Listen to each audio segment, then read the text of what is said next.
Pourquoi les hommes portent des tenues plus sombres que celles des femmes? Alors qu'au Moyen-Âge, les habits colorés étaient la norme.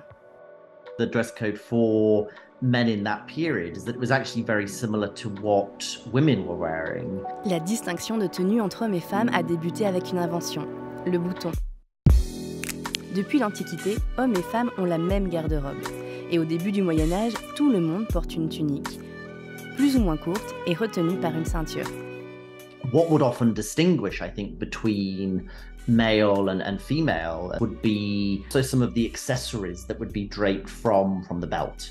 So with men, we're maybe thinking about purses that might carry money, it might carry tools that related to the trades that they were undertaking. La plus importante différence dans l'habillement ne se fait pas entre hommes et femmes, mais entre classes sociales. Aux paysans, les tissus unis et grossiers. À la bourgeoisie, les fleurs, les broderies et les tissus soyeux. This was a time when you quite literally are wearing your wealth on your sleeve and every other part of your body. So those floral designs, often with deep meaning, deep symbolism. So for example, a pomegranate, which was often quite a common design, was a symbol of life. If you wanted to project a certain message through your clothing, as a man, but also as a woman, you would wear garments with these embroideries on, but they would really only be accessible to the very, very wealthy.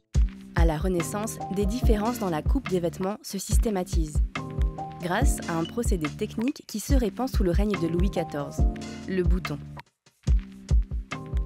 Would enable clothes to follow the natural contours of the body. So it's much later that we tend to get those distinctions in dress between men and women. And along with that, I think accessories as well. So differences in headwear, occasionally footwear as well. Quant au caractère féminin de certains motifs, tels les fleurs ou les broderies, c'est avant tout une affaire de régime politique.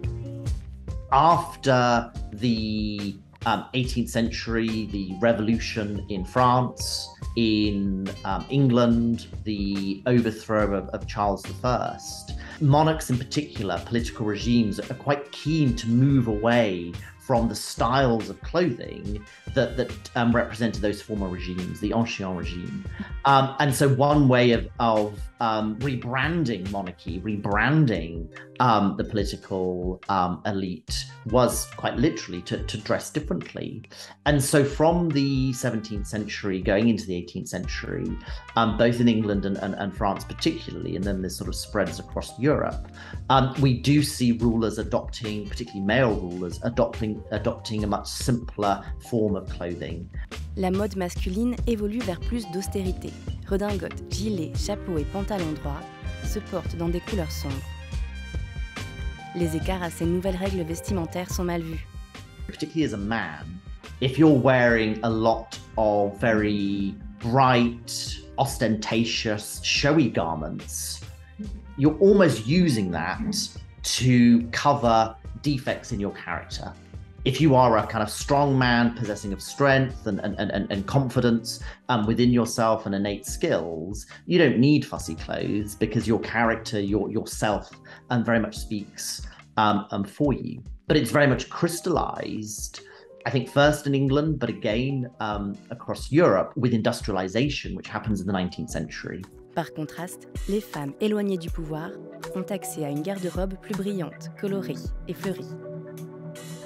La mode devient leur domaine de compétence. Although men are often said not to want to talk about fashion and that fashion is feminized and dress more broadly is feminized, I think it does nonetheless tell us something about how throughout history men have always used dress, in some ways possibly more creatively, to exert their status, to define their role within society. Un rôle récemment remis en question par des personnalités qui cassent ces codes.